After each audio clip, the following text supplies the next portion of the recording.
Lynn? Oh, thank you, Mr. Chairman. Yeah, everything we're discussing and we have discussed comes to public trust in our operation. A recent article in the Oregonian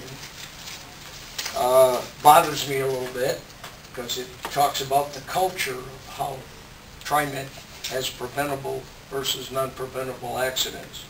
The reason I'm raising this is I met with, when I come on this board almost 2 years ago, this issue came before the board and was questioned by the lady that had her son killed, or not had her son killed, her son was killed by a train accident.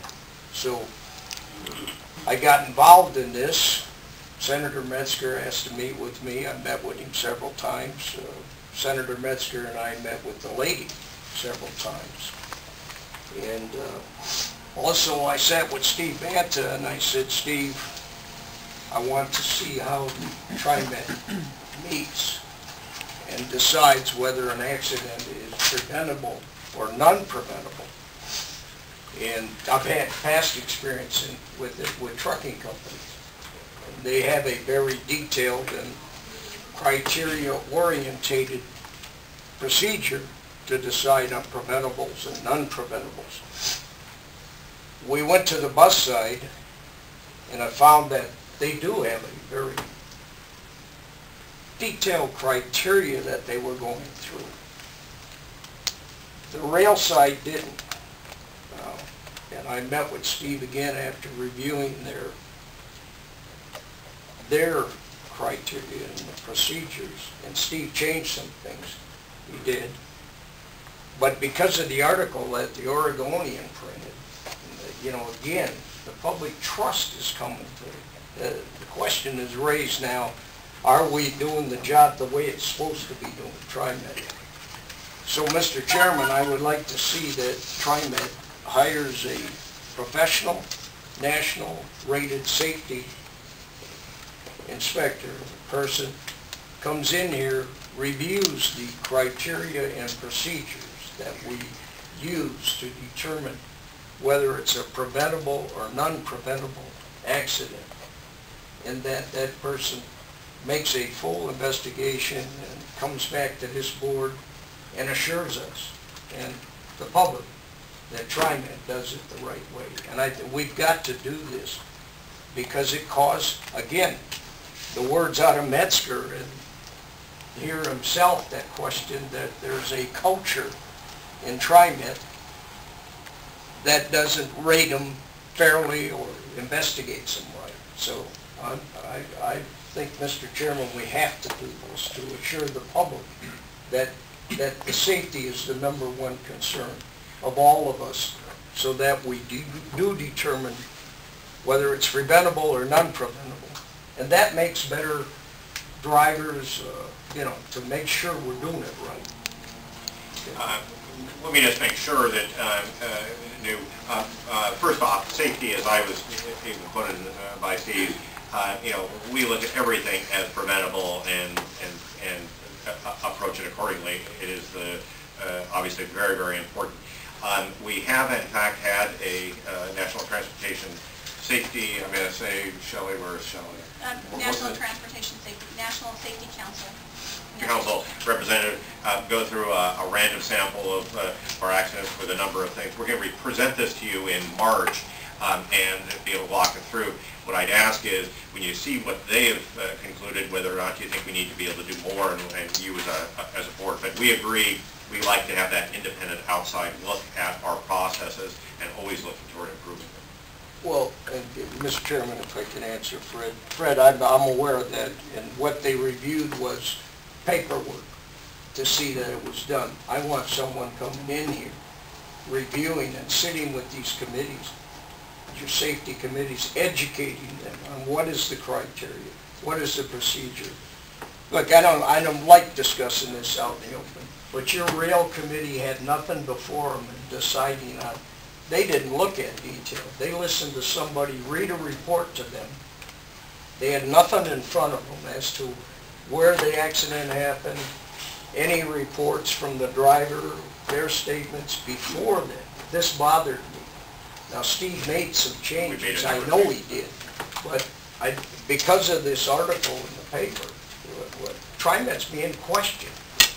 And I think this person should come in and educate these safety committees, walk through the procedure, and make sure that we're doing the right thing in the public's perception. Let us Well, I maybe feel do that since we've got a national individual scheduled to be here, and that No, this was here. was here, and that you're going to be presenting that to us in March, I would opt that we'd wait for that and see what that review is. Also, I'm not at all moved by an article or 2 or 5 or 10 in the media. The media has its role to play, and the public has its opportunity to decide. I know that within this agency, we take these issues very seriously, and I'm willing to wait until you make a report to us, and then we can decide at that time if more is necessary. Well, I'm not satisfied, Mr. Chairman, and I physically went through this procedure, and I say I'm not pleasantly pleased that I have to approach it in this manner. I walked through the procedure. The procedure was not correct. And I think it's damned important that we don't push this aside. So I'll wait for that report, Mr. Chairman, I will. But I'm not done with the issue at all. Okay. I'm not satisfied. Do any of you want to weigh in? First of all, I'd like to commend Lynn for his efforts really trying to address a tough issue, but I tend to side with George is that from a board member, I don't necessarily have all the knowledge you do about the process and how it works. So I would rather wait until March and get a sort of a full report to see what it is and where we are. And if there's things that we need to do to improve, then we, take it from there. And when is the report that we referred to last month, the citizens group that's reviewing safety as one of the 5 elements that they're looking at? Oh, but the Citizens Advisory Committee on the budget will report to you in April, as they do, but they are not, we had a report on security and safety, but it was, as I said to Mrs. Sturdy, it was more a look at what we're doing and budget questions. It is not, as I told her, a review of our security and safety procedures. So you will hear from them, and that will be one of their topics, but not in, as I told her, not what she is looking for in that level of detail. That's not their role. They're the budget committee. Okay, anybody else? All right, I agree. Well, I guess I should say, I agree with Lynn in as much as we definitely need to look at how things are being done. And I agree that we shouldn't put the cart before the horse, i.e. we need to have all of our, as George said, we need to have all the information before us before we make a decision. And so waiting on that report, I think is a good idea. Okay, is there any further business? Just one couple of just procedural things. Obviously, we're going to be honoring a couple of our board members next meeting 2 weeks from today, who will be finishing up their terms. And secondly, in March, the board briefing date, because it falls on the same date of the JPAC trip to Washington, D.C., we will not be having a board briefing date. It'll be just the regular board meeting date, the 4th Wednesday in March. So we're going to get the report. We're going to get the report. Yes. Yes, the schedule is the March. Is that where we are on? What date do we have set? What date did we have set?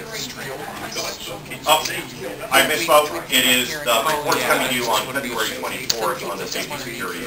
So yes, it's in 2 weeks from today. Not in March, 2 weeks from today. Well, we're going to drive down remedy look at the term Jackson, start where it starts. People would just want to Your term goes through 30. What is it? How long is it? Okay. I want to go all the way to the end. I'm going to show them all the way to All right. Okay. to